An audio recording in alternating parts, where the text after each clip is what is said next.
ең бірінші мынау келіп жатқанымыздың жаңа өмірімізді, жаңа мәңгілік ел идеясын насихаттау үшін осы кеңістік беріп, орын беріп отырған кітапхананың директорына мен рахметімді айтамын. Жаңа Нәсіп апай жай айтып отырған жоқ. Ол кісінің үлкен ауқымын айтып отыр. Мен сол пікірді қуаттаймын.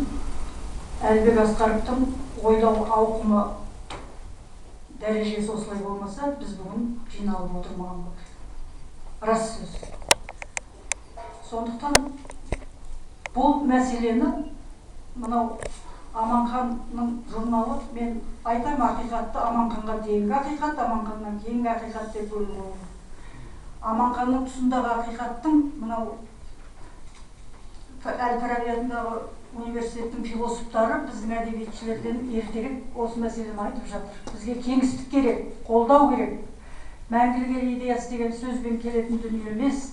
Біз осыған кәдімгідей үлес қосып қызмет етіп, сол мәселені халыққа жеткізудің қамына кірісу керек.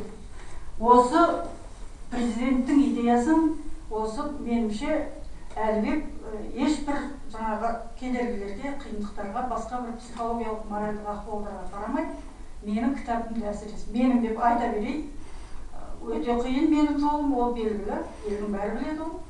Соған қарамастан бүгін өткізіп отыр. Шынын айту.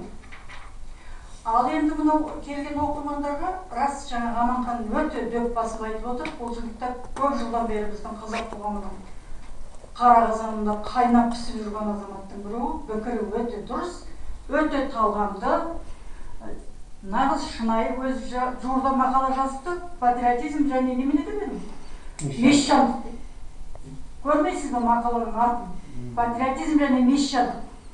Ал енді соның нағыз патриоттар келгенде мещандар келмей қалған дейміз.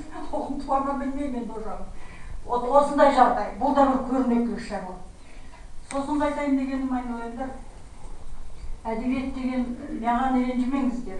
Қазақ қоғамы, қазақ азаматтар маған ренжімеңдер. Өйткені мен ойлап тапқан, менің жазып жүргенім, айтып жүргенім, менің ойлап тапқан, менің ғана жүрегім дүниесі емес.